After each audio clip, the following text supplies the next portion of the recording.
AM. Roger.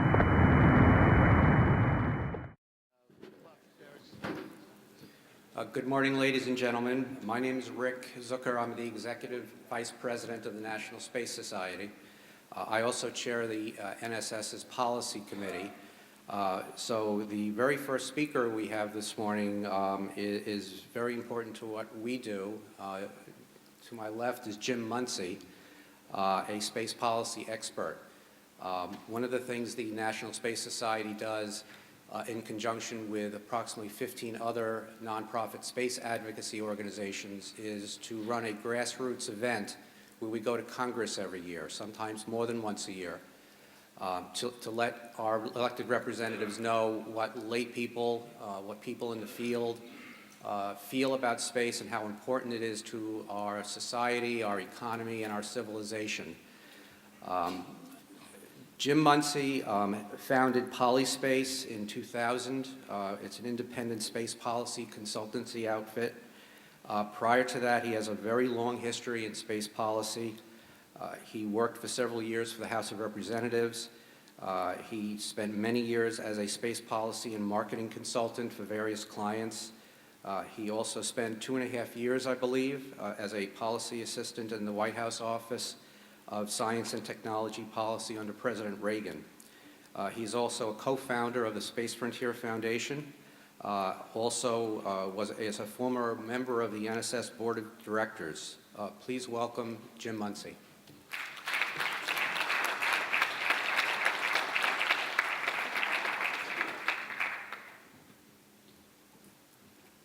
Thanks very much, Rick, and I want to thank Rick for carrying out a noble function of dragging citizens to Washington every year so that the people who are elected to represent you can actually have a shot at representing you, which they wouldn't if they didn't hear from you. I have a lot I want to say. I haven't spoken at ISDC for a few years, so and a lot of really weird stuff has been happening. This may be cathartic for me, and I hope it'll be illuminating for you. A long time ago, there was once a great man named Robert Heinlein. He was on the board of directors of the L5 Society.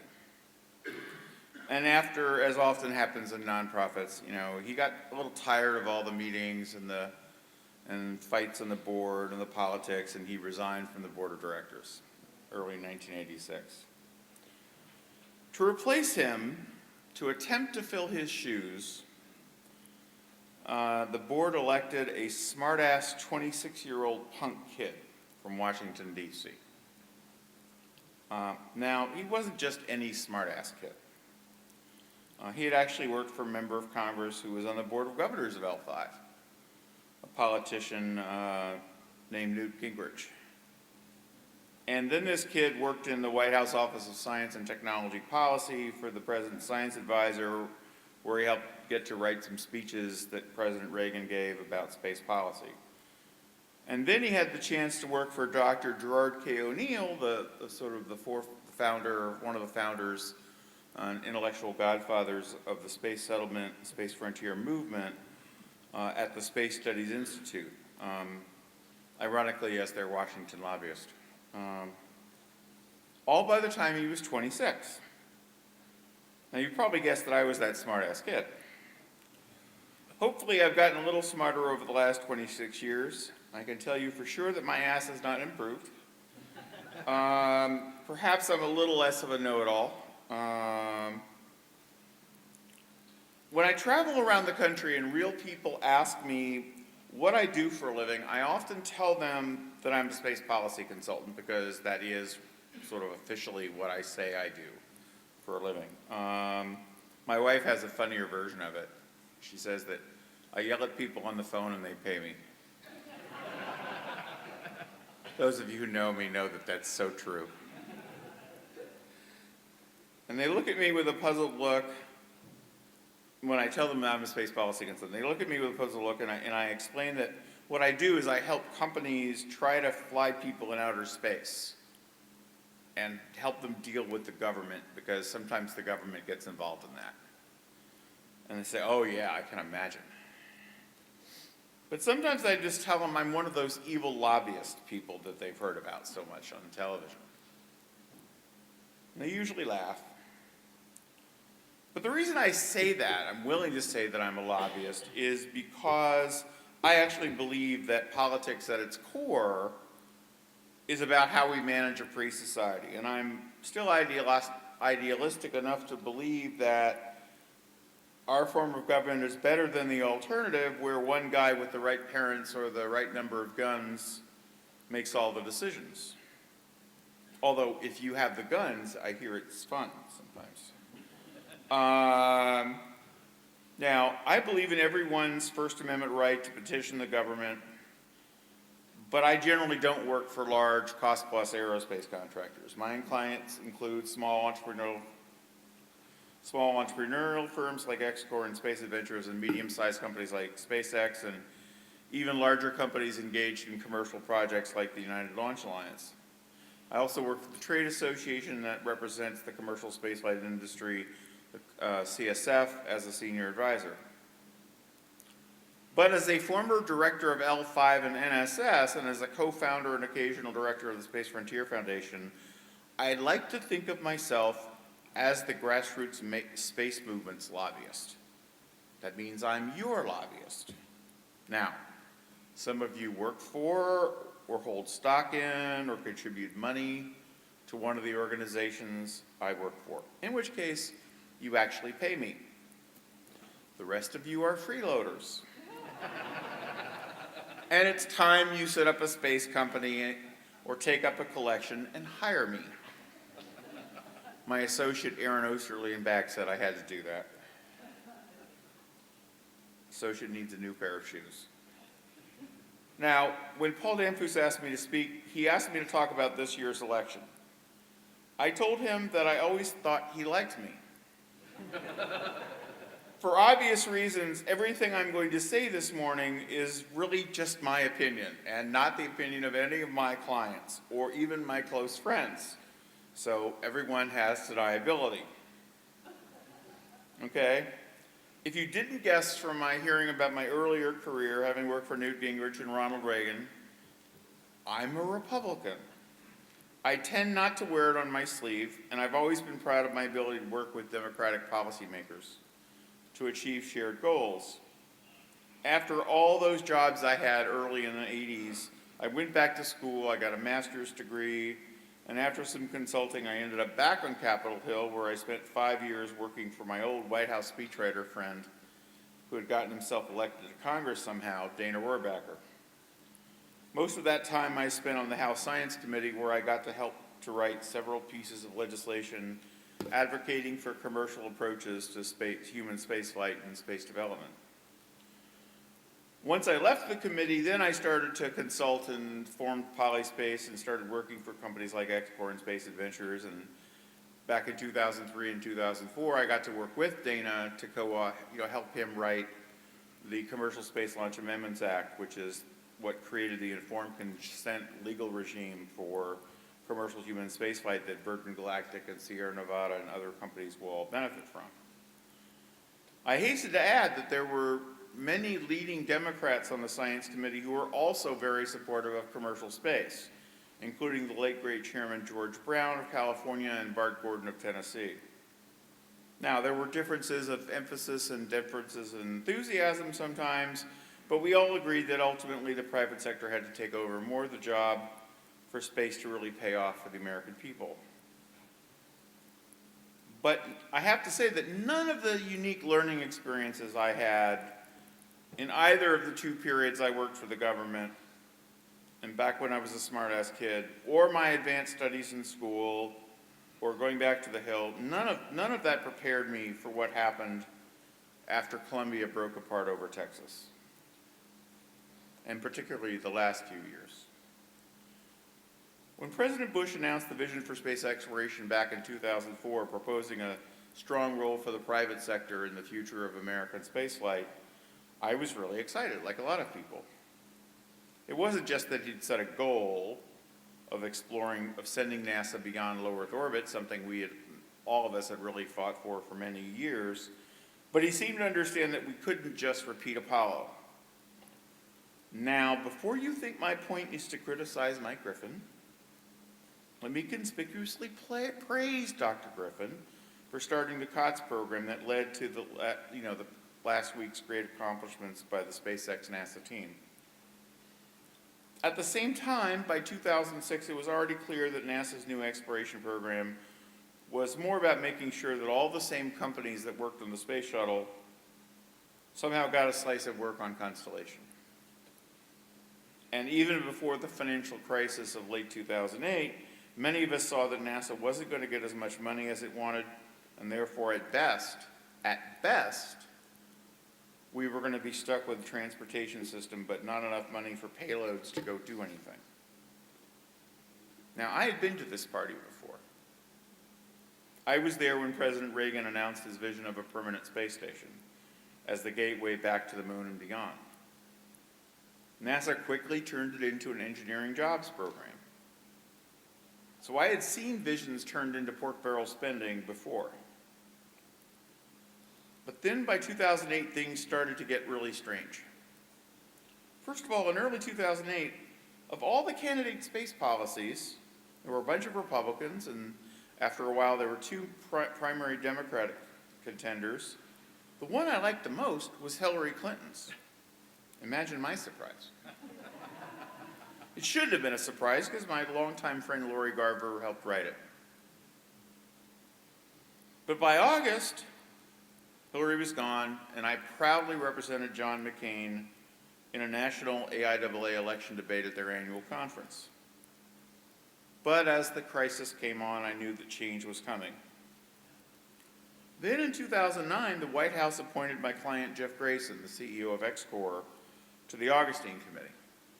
And I got to spend several months helping him gather information and try to figure out what the hell was going on inside Constellation and NASA, and provide him some policy context, some history, since he'd been hiding from NASA as much as possible for several years. And help him come up with some ideas of what you could do if you thought a little bit outside the box. And as usually happens in these situations, by the time you've really figured out what questions to ask, it's time to write the report. And you can't ask any more questions, and you can't hone in really on the right exact kind of thoughts and ideas. But even so, Jeff was able to get a huge number of really great ideas into the Augustine report. If you have never read it, you really should go read it, because there's a lot of gold in there. And in February of 2010, the White House actually paid attention. They actually listened to what Augustine said. And they proposed something that everyone on all sides agrees, although for different reasons. They agree that it was a pretty radical proposal. Here's my ecumenical presentation of what they proposed. Instead of rushing to build exploration infrastructure based on the old high-cost installed base, we would solve the ISS challenge of fully utilizing ISS and actually increasing utilization of ISS with commercial partnerships, while NASA finally took the advice of a long series of reports from Congress, the National Academy of Sciences, trade associations. Everybody and their brother had been saying for a long time that NASA needed to have a significant and focused program of technology investment, of R&D, real R&D, not Ares 1 R&D, real new technologies that will open the space frontier. Now, and they said, we're going to go plant seed corn, and then we'll see what seed comes up, what we harvest, and we'll take that and we will use it to go out into the solar system. Now, the president's fiscal year 2011 budget wasn't perfect, and I would have done a few things differently, but there really was a lot of thoughtful substance in that proposal. The problem, in my view, ultimately was that they never connected the dots to explain what it meant. The president came close in April of 2010 when he said at the Kennedy Space Center, "Our goal is the capacity for people to work and learn and operate and live safely beyond the Earth for extended periods of time, ultimately in ways that are more sustainable and even indefinite." That, my friends, is careful Washington speak for space settlements. Obama Space was precisely the sort of budget that the old L5 Society would have loved. And therefore, the Space Frontier Foundation and NSS enthusiastically praised a lot of what was in there. Well, as we know, many people in Congress really didn't like it, especially those who don't like the president very much. And it was really a perfect storm. You had the space shuttle retiring, you had the cancellation of a program that was supposed to replace it, but that wasn't going to deliver on its promises, but people hadn't realized that, not enough people had realized that yet, and a lot of people still hoped that somehow it would work, somehow the Congress would come up with more money, or somehow a miracle would occur.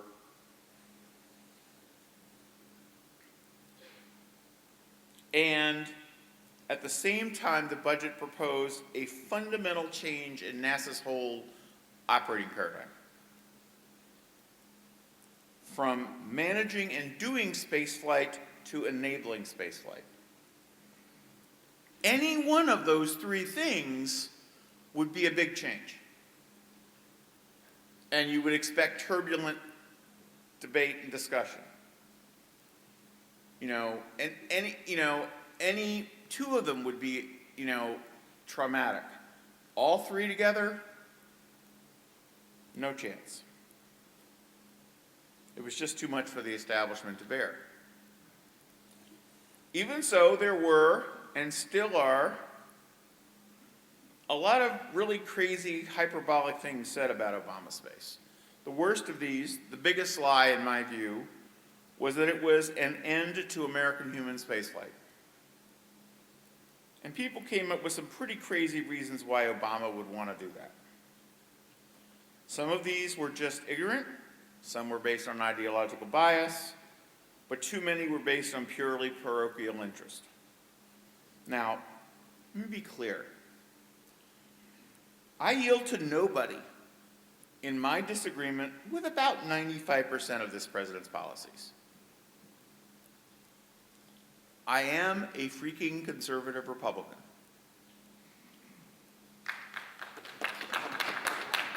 But even a stop clock can be right twice a day. I'm not going to say the sky is red just because Obama says it's blue. Unless it's sunset, or it's midday, but we're at Zubrin Station on Mars. I mean, how crazy is it that you have a liberal Democratic president who wants to embrace capitalism, only above the atmosphere, and conservative Republicans saying, in essence, that capitalism only works within the atmosphere? I mean, you have a debate going on nationally about health care, and a leading Republican policy guy who, worked in the previous administration said, well, commercial space is okay, but you need to have a public option. I'm sorry. Did I wake up in bizarro world? I mean, I can understand partisan politics, but backwards partisan politics? It's no wonder I developed atrial fibrillation in 2010. But my heart is fairly steady now. Forgive me a bit of humorous partisan speculation. It may be that President Obama is willing to try commercial space because he's really not that interested in space and would prefer to save money. And he knows that if he privatizes, he'll save money. If he really cared about space, he'd have made NASA a department and created 4 new programs and given out tax credits and loan guarantees. Now let me get serious again. If you ignore all the partisan nonsense, much of the opposition to Obama space is because many of the critics and even the supporters, in other words, the way the debate evolved, most of the people engaged in the debate, even people on the pro side of the debate, were operating with some fundamental assumptions that I don't share and I don't think most of you share. They look at space differently than you and I do. There's just a major disagreement about what America's or even humanity's space endeavors are about. And it has nothing to do with Republican versus Democrat or liberal versus conservative. It goes much deeper than that. And it's really, in some ways, very ways orthogonal to all of those sorts of issues. It's absolutely critical that everyone here, everyone at this conference, everyone in this society, everyone in this movement, understand this disagreement and realize the painful truth that most people in Washington who work on space simply don't see space the way you and I do. It's not an issue of how much or methods of implementation or differences of emphasis or anything like that. It's really at core, why are we doing this? It's a conflict of visions. It's a clash between thinking of space as a program and space as a place. Space as an activity for the government with some private involvement, and space as a frontier for us, for all of us, for the American people and their enterprises, whatever they may be. It's the difference between a civil space agency that does space for us with our money so we can watch, and a civil space agency that opens space for us to participate and makes it possible for more and more people to participate. Until you realize that they just don't get it. And they aren't going to get it until someone knocks them upside the head. You're going to be waiting forever to see colonies in space. So for those of you who, like me, are activists, and hopefully all of us are to some extent an activist, the bad news is that you can't just advocate for more money or different policies. You need to fight for your vision as you see it on your terms. I do not mean you need to fight for the particular rocket design that you have in your head that you think is perfect. That is not what I mean by a vision. Or the program or project that somebody's working on that you think is really cool. We all fell victim to that back in the DCX days, and arguably before that with Space Station Freedom.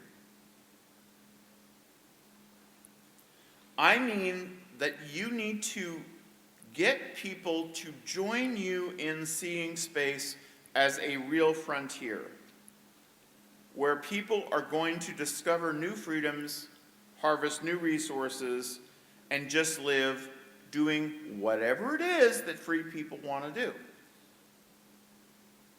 Because that's our dream. That's what we want. Because we're Americans. Now, it's harder than it sounds.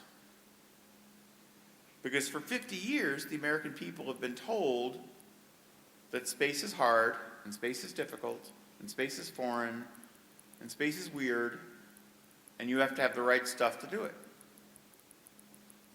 But there are signs of hope. The thing I think that's been most striking to me over the past week has been the unalloyed excitement among the American people at Dragon's achievement. And it reminds me of what we saw 11 years ago when Dennis Tito flew to the International Space Station. A congressman from Texas who represented the Johnson Space Center at the time, who earned my permanent respect. He had come to a hearing of the Science Committee before Dennis launched and asked some negative questions of Dan Golden so that Dan Golden could say evil things about Dennis Tito wanting to fly to his space station. But then he went back to Houston, back to Clear Lake during the flight and saw people excited. Saw people who worked at JSC get excited. Not the managers, just the line workers, the line engineers. And he saw people in the grocery stores excited for the first time in a long time about what we were doing in space. I mean, Dennis Tito was worth $600 million. He's not exactly a populist icon. I mean, you know, now we would be bashing him for being an evil capitalist.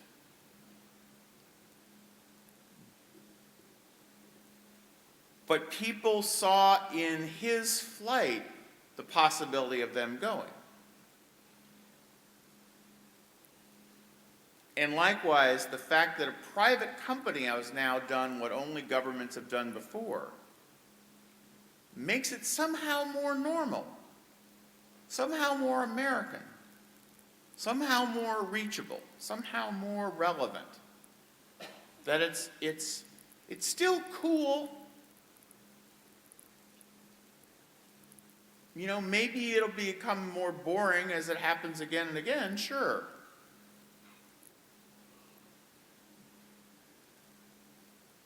But the fact that it could happen makes it more like the rest of the economy, more like things that people can understand, more like, oh, they're a trucking company. I get that.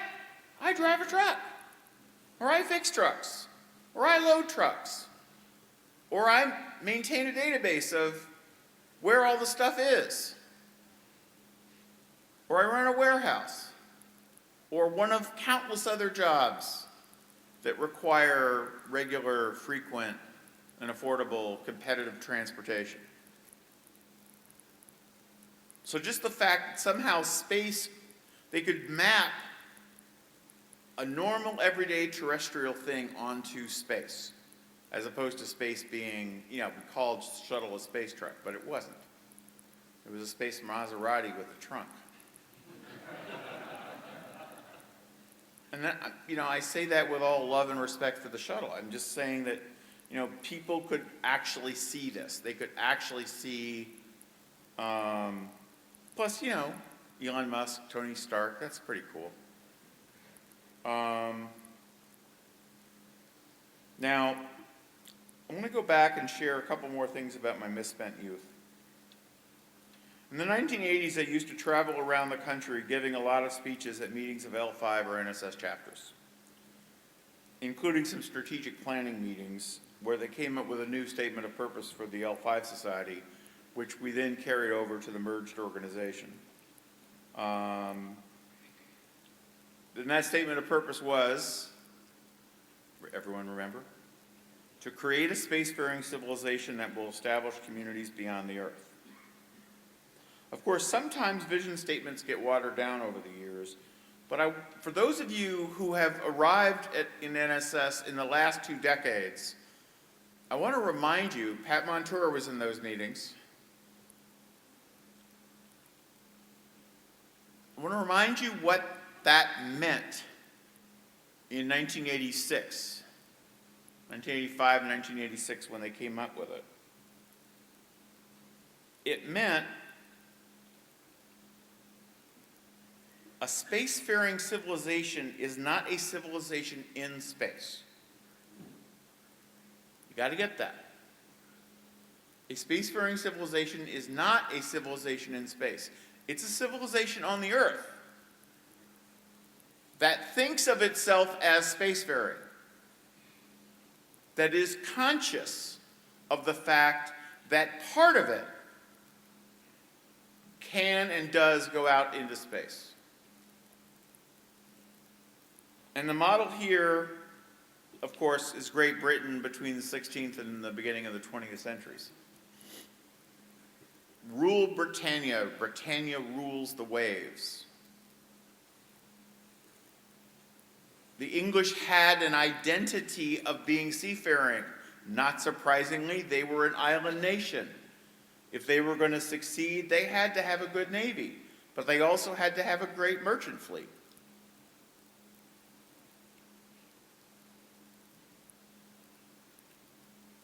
You know, I like to point out that if you ever want to figure out which approach is going to work on the new frontier of space, look at what happened between what Spain did in South and Central America and what Great Britain did in France, but especially Great Britain did in North America. Spain had a 100-year lead. A whole bunch of gold had already been collected for them to rob and plunder. And there was other cool stuff there. What there was in North America was a lot of land. The gold was in California. And we didn't find it for, 200 and some years. 200 and some years. And the silver in Colorado after that. And the oil, around that time. So, yes, tremendous resources in North America, but what there was tobacco and land, and there were still natives to be, despoiled and killed, unfortunately. But the difference is that whereas the military, in a top-down, centrally planned way, controlled and tried to manage South America, and of course it ultimately broke away, Britain's model was more laissez-faire, was more decentralized, was more democratic. And in fact, it was the fact that the new Americans actually believed the political stuff that they had read and learned in Britain about democracy and about freedoms, to say, this King George, this is not working out for us. And they broke away. But look what happened after that. And I would argue that, mostly people are still headed north. So clearly what was created up here was a little bit more dynamic and a little bit more exciting than what started over 100 years earlier with gold already waiting for them in South America. We need to take the same approach to space. In 1988, a couple years after that vision statement for L5 came out, I worked with several friends and we set up another organization of miscreants called the Space Frontier Foundation. And if you ever need to get a recharge of your vision batteries, the foundation would love to have you participate. You don't have to quit NSS. We're not in competition. We're partner organizations. But we're the hardcore. We're, sort of like the Rangers or, the really hardcore. SEAL Team 6. Would love to have you. The best way to get involved is to come to our NewSpace conference this July in Silicon Valley. People ask us why we hold our conference in Silicon Valley. Pretty much for the same reason that Ames Research Center is the most politically incorrect NASA center. Which, by the way, predated Pete Worden running it, okay? he fit Ames as much as Ames fitting him. If you maximize the psychological as well as physical distance from Washington, D.C., you will find that those curves intersect in Santa Clara, California. Now, in closing, I'm actually going to talk about the topic I was supposed to talk about. A few words about the election. I wish it were over already.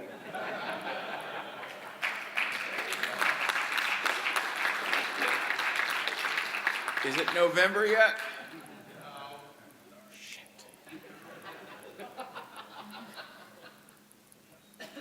Okay, seriously, if you are a Democratic voter, if you tend to lean to Democrat, if you voted for President Obama, you're likely to vote for President Obama again, then you can support Mr. Obama knowing that he had a pretty good space policy. I would argue he compromised too much, but my liberal friends tell me that that's a feeling that a lot of you have about a lot of things. Now, if you're a Republican, it's a little bit more challenging. You have a businessman who promises he will fire anyone who proposes an unaffordable moon program. I was a Gingrich supporter. Two things about his space policy. You may recall that in Florida he talked about the legislation that he had introduced in Congress to make the moon the 51st state. To be clear, what it said, since I wrote it, like I said, I was a troublemaker, and some things never change. What it said is that we based it on the Northwest Ordinances, which were the historic documents that were passed by the Continental Congress that provided a framework within which the Northwest territories could be adopted into the Union, could be added to the state, to the State of the Union, to the original 13 colonies. And those actually became the legal precedents that were used for future annexation of territory and future introduction of states into the Union. And basically, that part of the bill said three things. One, United citizens in space are protected by the Constitution. In case anyone has any questions, Constitution still applies. If you are a U.S. citizen, you have to renounce your citizenship, to become a Marsonian or whatever. Yet, then you are protected by the Constitution. It applies. It extends. Secondly, when there are 20,000 Americans living in space,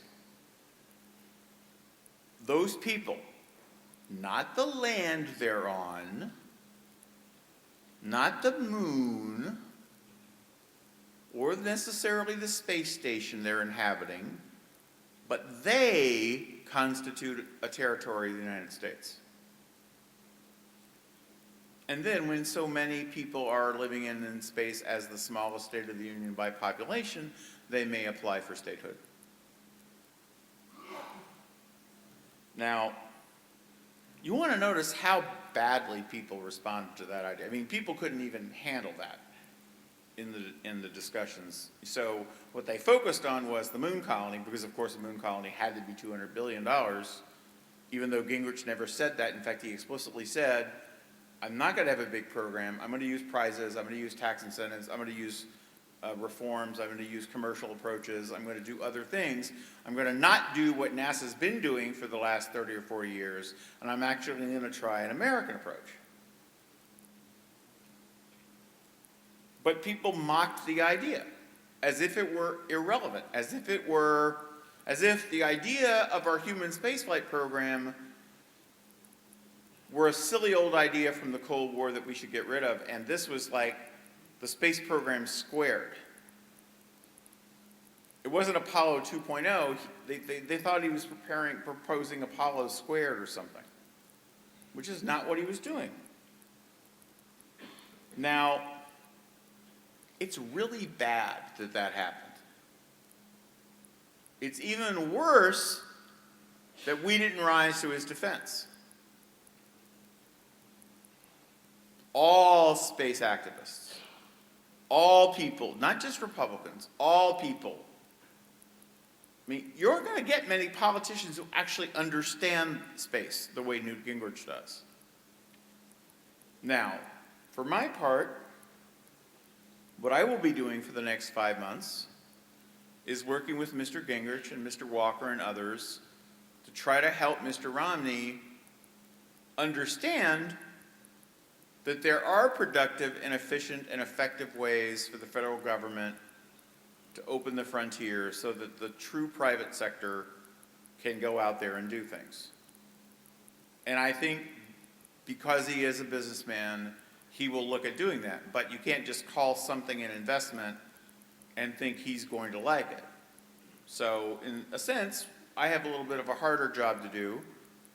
But the Democrats, you guys have to convince Obama that what he did the first time was right, and then he needs to keep pushing it and not accept, a compromise with the pork barrel folks that created where we are right now to some extent. I have no idea who's going to win this election. Like I said, I want it to be over. I have a preference. That preference isn't necessarily based on my space policy views. I hope that because space has been such a dynamic area for the last few years, that there can be some intelligent discussion that goes beyond the silliness that happened on the Republican side earlier this year. That's my goal. That's my job. It's one of my jobs. I would invite you to join with me. Those of you who are Republicans, let's work together. It's especially important to make sure that members of Congress start to get this, and that's frankly all of your jobs. I mean, you live in their districts. They, at some level, have to listen to you, and frankly, if you explain to them, we don't have to spend more money, we just have to spend it differently. And we have to make it more of the normal economy. I think you'll be surprised how positively they respond to that. Unless they represent a NASA center, in which case they may think it's weird. But we can't win everyone over.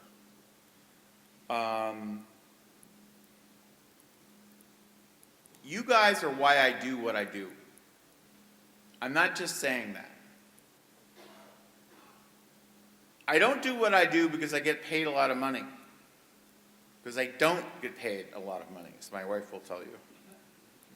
Okay? I'm doing okay, finally, after all these decades. I could work for Boeing or Lockheed or someone and make a lot more money. And still, well, I'm working on space. I'm doing this because I want an open frontier for us, and most importantly for our kids. I want your kids to not just be able to take a ride in space, I want them to be able to go live there. That is what we are about. If we don't have a frontier, ultimately we will lose our freedoms. Ultimately, we will not be a great nation. The nonsense about Obama not believing in American exceptionalism. Listen, space isn't something we do because we're already exceptional. Space is what we do if we do it right to make ourselves exceptional.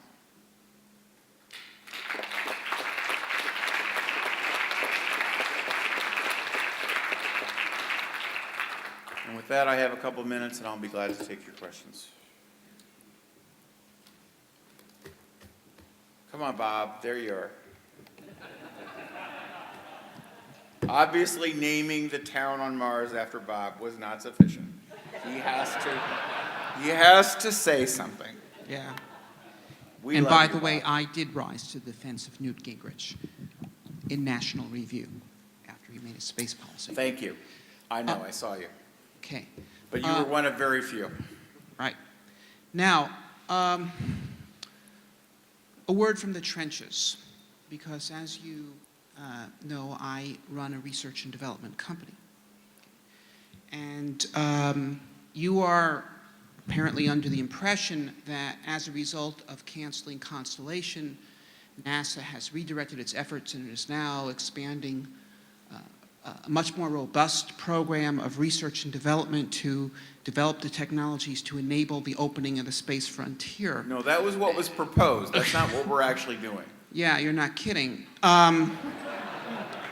Okay. Like I said, he compromised. Well, but wait a second. But there is money in NASA for R&D, but it is not going for such technologies. For example, all money for funding research and development in situ resource utilization anywhere, the moon, Mars, the asteroids, is zero.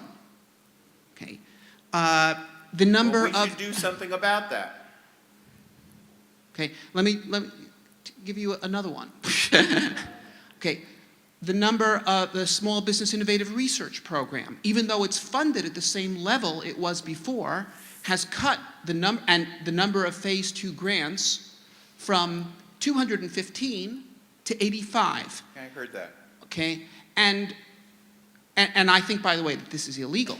I believe that money is being diverted, which is not allowable, I believe, to support efforts outside the SBIR program, because they have the same budget they did before, and they cut the number of grants by 60% of phase 2 grants.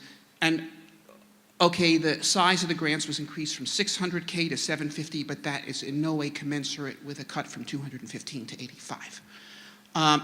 Now, there is some money going around in R&D, but you see, in the absence of any goal, okay, where the R&D money goes is determined by who's the most effective at lobbying who they know at headquarters and so forth.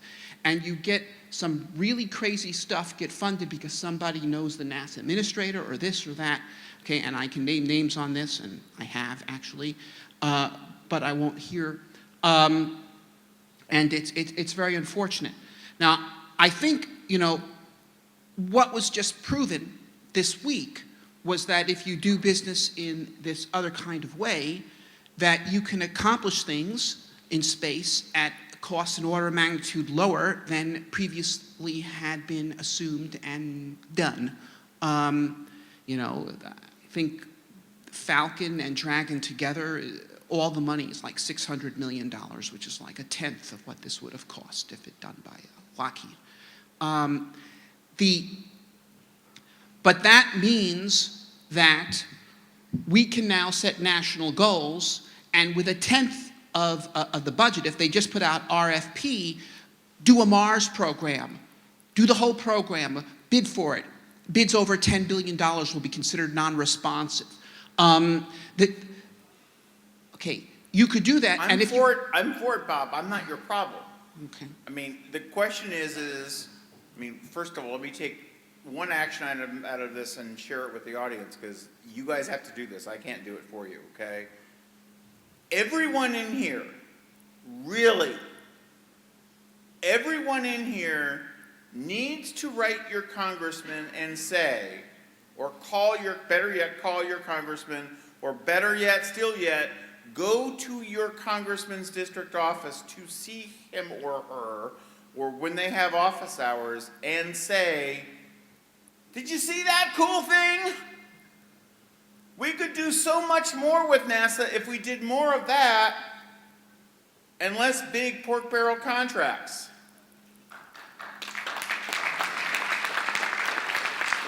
Nothing succeeds like success. Use it. We all know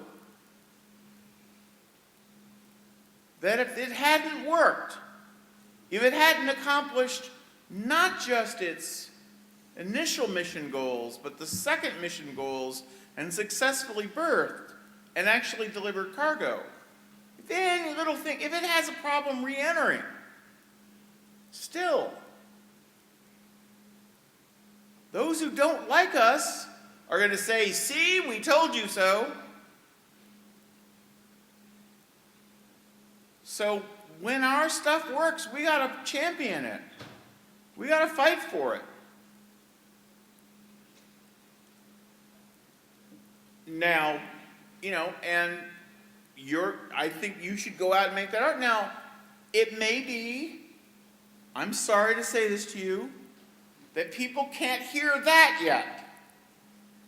But they should be able to hear intermediate steps, and I don't mean the moon. Don't start with me.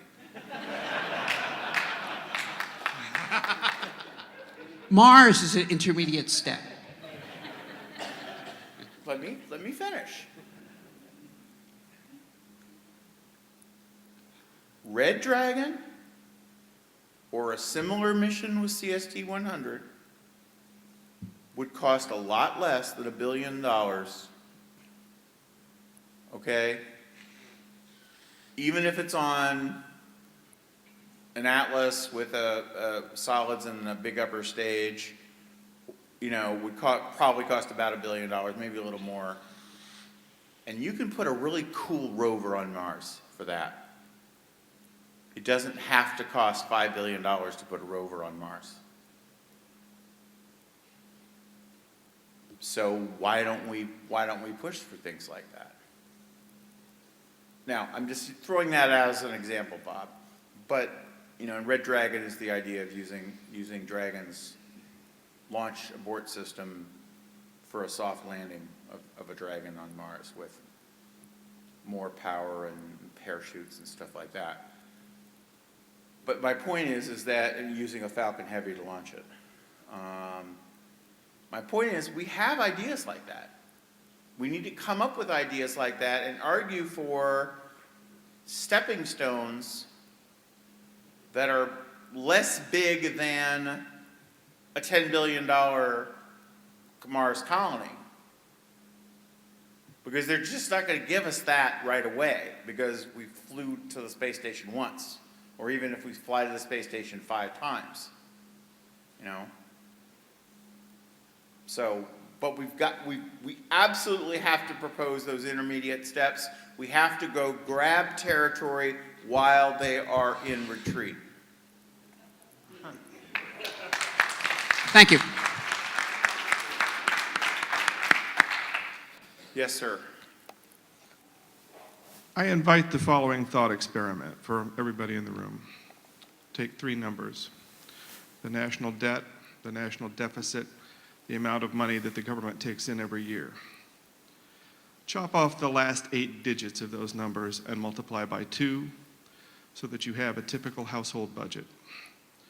What you have right now is a family making $40,000 a year, rounded, going into debt every year, year after year, an additional $30,000, with presently a $200,000 debt. That which cannot continue will end. So my very serious question for the room is, should we be preparing for a day when government spends nothing on space anymore because it can't, and any money that gets spent on space gets spent by the private sector, which is having its own tough time? Well, let me respond to that because I've done a lot of thinking about that. I am not a libertarian. I may have a little bit small L libertarian in me, but I am not a capital L libertarian. I do believe that there are things, as Newt used to say back in the 80s, if you want to save the Panama Canal or keep the Panama Canal, you first have to build the Panama Canal. Those of you who don't remember, that was a big issue back in the 80s. Hopefully, we can start fighting that fight now and not wait until it actually happens to us. But you're right. The entitlement crisis, there is, I think, precisely one member of Congress, Dana Rohrabacher, And please don't report this as if he actually is saying this or believes this, for those media in the room. That means you, Keith. Who might even entertain the possibility that we shouldn't print money for, people who are retired, and also keep a little bit of money for investing in science and technology and the frontier of space. Everyone else would say zero NASA, we'll get back to it later. Either stupidly thinking that you could do that, or just disingenuously saying it because they wouldn't care if you came back to it. They just want to zero out NASA now. The political calculation is that that's crazy. You take the seed corn, you put it in the microwave, you pop it, and you feed people. However stupid that is 6 months down the road. Voters are telling you they're hungry today.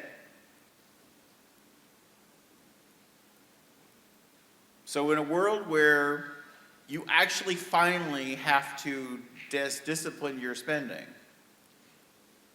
either because we have huge inflation or gosh knows what, space will take it in the throat. If space is a luxury, if space is modern day pyramids and cathedrals, but a space program that is in fact demonstrating its relevance, demonstrating that it is creating new economic opportunities, that it is finding new resources that solve problems here on Earth. To the extent that that's real and happening, and more people understand it, then at least you'll have a fair shot at the fight. The reason people think space is a luxury now is because it is. It's bread and circuses. It's not what you and I want it to be.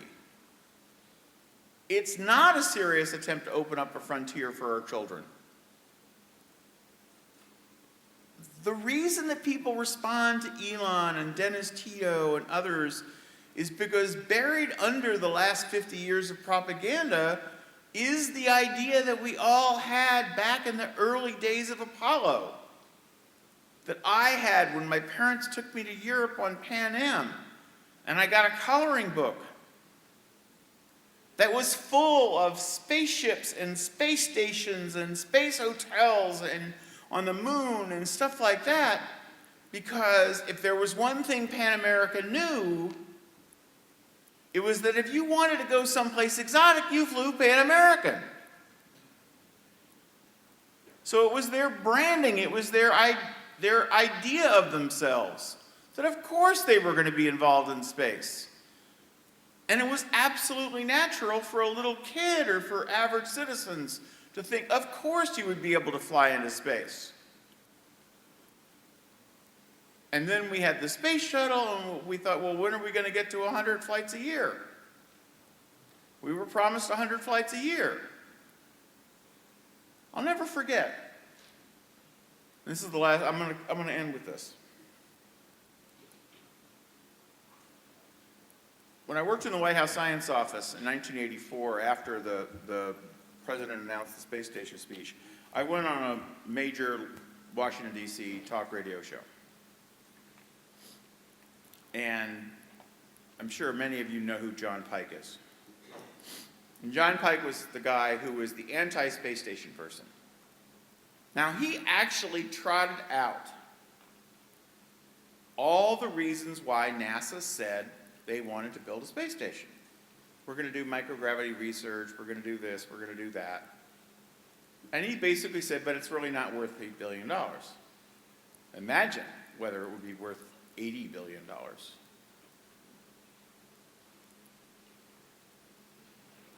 And I went on there, representing the White House, because they didn't know I was representing them. I think the press secretary might have had trouble with it if he knew, but what the hell. Like I said, I caused trouble. And I said, listen, the thing that's exciting about the space station, the thing that's exciting about Ronald Reagan's vision is not that ex-astronauts are going to live in a metal can 200 miles up. Because that's just a few astronauts doing some research. And of course, scientific research is important, and it's an important part of what our country should do. What's exciting is because the vision is, that's the start. If you think about it, that's actually the first little tiny city in space.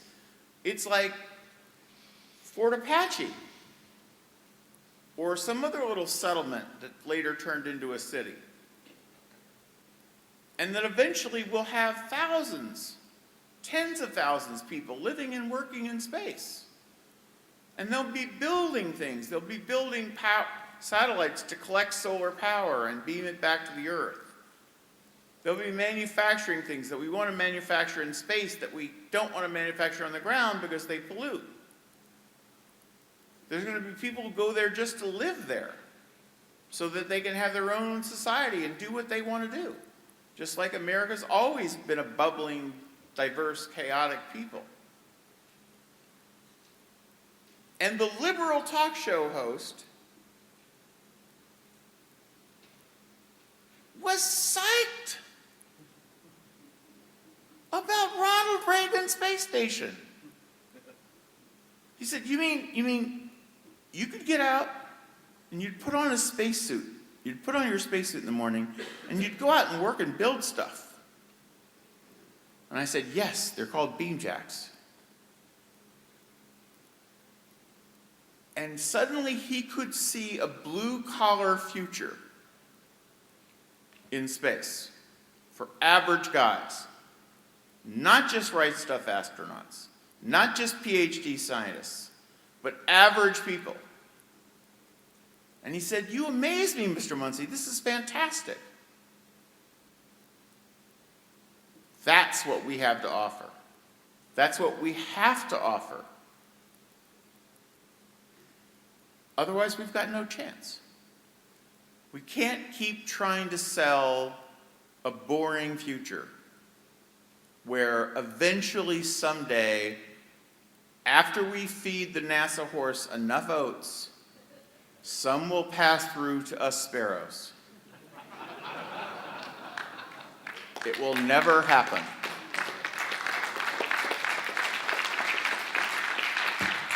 Thanks very much. Enjoy the rest of your conference.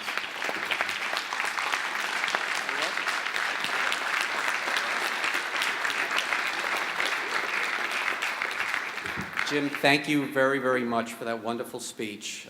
As I said, because I run the legislative blitz, anytime I hear you speak, I'm thrilled to hear that. And the NSS has a small token of our appreciation to give you. This is our Pretty here. nice token, actually. It shows the Earth, Moon, Mars system, and which symbolizes the fact that we And all... free space, because I see free space in there as well. Absolutely. So thank you very much. Thank you. Thank you Okay. very much. Thanks.